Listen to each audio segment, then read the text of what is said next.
Les deux livres d'Esdras et de Néhémie, dans les manuscrits hébreux n'en forment qu'un seul, qui porte le nom de livre d'Esdras. Ce sont les traducteurs grecs de la version des LXX qui l'ont partagé en deux sections, comme ils l'avaient fait pour les livres de Samuel, des rois et des chroniques. Cette division a passé dans les autres traductions et elle a été introduite au XVe siècle dans les éditions imprimées du texte hébreu de l'Ancien Testament. Ces livres nous racontent divers épisodes de l'histoire de la communauté juive de Jérusalem, depuis l'édit de Cyrus qui autorisa le retour des exilés sous la conduite de Zorobabel en 538, jusqu'au second séjour de Néhémie à Jérusalem en 432. Nous n'avons point ici pour cette période une histoire suivie, comme nous la trouvons pour les siècles antérieurs dans les autres livres historiques. L'auteur se borne à rapporter en détail un certain nombre de faits, auxquels il attache une importance particulière et qui marquent les phases principales de la restauration du culte dans la ville sainte. Entre ces faits, il laisse subsister des lacunes considérables sur lesquelles il ne nous donne aucun renseignement, comme on en pourra juger par le tableau suivant.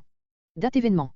538 à 516 arrivée de la caravane de Zorobabel et reconstruction du temple, Esdras chapitre 1 à 6, et encore ne savons-nous rien sur les 15 ans qui ont séparé ces deux événements. 515 à 458 lacune de 57 ans.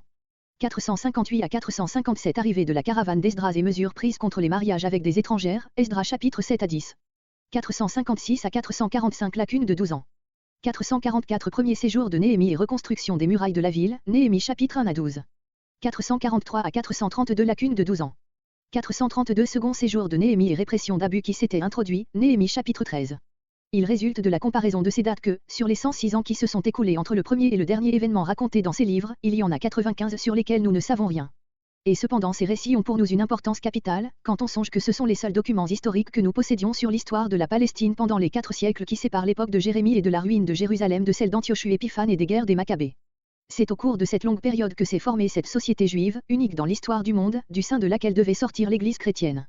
Pendant la captivité, le peuple de Dieu a subi en effet une transformation telle que nous avons peine à reconnaître dans les Juifs d'après l'exil les descendants des sujets de Sédécia et des rois de Juda. Ce peuple avait toujours vécu jusqu'alors enfermé dans les étroites limites de son pays, sans envoyer jamais une colonie au dehors. Maintenant il se répand dans le monde entier, à la suite des conquérants perses, grecs ou romains, il fondera des colonies dans toutes les grandes villes de l'univers. Il était exclusivement voué à l'agriculture, il se voue aujourd'hui au commerce. Il était constamment entraîné vers l'idolâtrie des peuples voisins, il en est maintenant si radicalement guéri que les persécutions les plus violentes pourront à peine au temps d'Antiochus provoquer quelques abjurations isolées. Ses conditions d'existence aussi sont absolument différentes de ce qu'elles étaient sous la royauté. Les Juifs ont perdu leur indépendance, leur pays n'est plus qu'un district d'une des grandes satrapies de l'Empire des Perses, et pourtant ils savent maintenir leur nationalité avec une indomptable énergie, bien loin de se fondre avec les nations voisines dont ils partagent le sort et dont ils parlent la langue, l'araméen. Ils remplacent leurs frontières politiques supprimées, par des frontières religieuses, c'est leur culte qui les distingue de tous les autres peuples, c'est le temple de Jérusalem qui devient leur capitale, et par le prosélytisme ils entreprennent à leur tour la conquête du monde. Tandis que leur père avait sans cesse résisté aux appels des prophètes, la nouvelle génération recueille pieusement les enseignements de ses serviteurs de Dieu, et lorsqu'après Agé, Zachari et Malachie, l'esprit prophétique cesse de se manifester, la nation s'attache avec un soin anxieux à l'étude de la parole écrite et tout spécialement de la loi de Moïse. C'est cette loi qu'étudieront les scribes et les docteurs, c'est cette loi que la tradition développera en l'appliquant à toutes les circonstances de la vie politique et privée, c'est cette loi qui sera le palladium de la nation et qui lui imprimera son caractère indélébile. Or, l'auteur des livres d'Esdras et de Néhémie a précisément fait choix dans son récit des événements qui peuvent le mieux nous expliquer cette étonnante transformation. Il n'y a pas lieu d'en être surpris, car cet auteur est lui-même un représentant convaincu de ce nouvel ordre de choses et il ne s'intéresse qu'aux faits qui ont contribué à l'établir et qui sont précisément ceux que nous désirons connaître. C'est lui qui nous apprend que la première caravane conduite par Zorobabel ne comprenait que ceux des Juifs qui avaient préféré rentrer dans leur pays plutôt que de conserver les positions lucratives qu'il occupait en Babylonie. Il s'opérait ainsi un important triage par lequel étaient éliminés tous ceux que n'animait pas l'esprit théocratique. Les sacrificateurs, descendants d'Aaron, formaient à eux seuls près du 10e des émigrants, et leur influence fut considérable. Nous apprenons que le premier soin des arrivants fut de préparer la reconstruction du temple, et si des difficultés de tout genre ralentirent le travail, l'œuvre fut cependant menée à bonne fin, grâce au concours des prophètes Agé et Zachari. Nous apprenons comment ce fut Esdras qui apporta de Babylone la loi de Moïse et comment, 12 ans plus tard, secondé par Néhémie, il put promulguer cette loi et faire jurer au peuple de l'observer toujours. C'est ainsi que nous savons dans quelles conditions s'est développé l'Israël d'après l'exil, qui avait pour mission de répondre à la destinée providentielle de ce peuple, si admirablement décrite dans la seconde partie d'Ésaïe. Mais nous voyons en même temps apparaître les tendances qui, en s'accentuant et cessant d'être sanctifiées par l'esprit vraiment théocratique, constitueront les grands défauts des pharisiens, contemporains de Jésus, l'exclusivisme à l'égard des étrangers, le culte de la lettre de la loi et la disposition à en exagérer les prescriptions. En un mot, nos deux livres ne nous donnent point une histoire suivie, mais une introduction sans laquelle nous ne saurions comprendre le développement de la nation juive pendant la période qui s'est écoulée depuis la captivité de Babylone jusqu'à Jésus-Christ. Le point de vue de notre auteur est absolument celui de l'auteur du livre des Chroniques, voire l'introduction à ce livre, il s'intéresse au même ordre de faits, il passe volontiers sous silence ce qui ne concerne pas le développement du culte et de ses institutions, il a le même style et se sert des mêmes locutions spéciales, son livre commence exactement au point où se terminent les Chroniques, ou plutôt encore l'édit de Cyrus, dont nous n'avons qu'un fragment à la fin du livre de Chronique, est repris et complété au premier chapitre d'Esdras. De là à conclure à l'identité d'auteur il n'y a qu'un pas. En résulte-t-il que les deux livres n'ont formé primitivement qu'un seul et même ouvrage, dont on aurait d'abord détaché la fin, Esdras et Néhémie, pour l'admettre dans le canon, parce qu'elle racontait une période nouvelle, tandis que la première partie, les chroniques, n'aurait été admise que plus tard. Est-ce ainsi qu'il faut s'expliquer le fait que, dans la plupart des manuscrits hébreux, les chroniques occupent la dernière place dans le canon, après Esdras et Néhémie? On ne peut hasarder que des hypothèses à ce sujet, mais ce qui est positif, c'est que les chroniques, Esdras et Néhémie forment ensemble une vaste œuvre historique, écrite au point de vue du judaïsme postérieur à l'exil, et dont nous trouvons le parallèle prophétique dans les autres livres historiques de l'Ancien Testament. 2. L'auteur des livres d'Esdras et de Néhémie a dû vivre assez longtemps après le temps où se passent les événements qu'il raconte. Il parle des jours de Néhémie et d'Esdras comme appartenant à une époque déjà lointaine, Néhémie 12.26.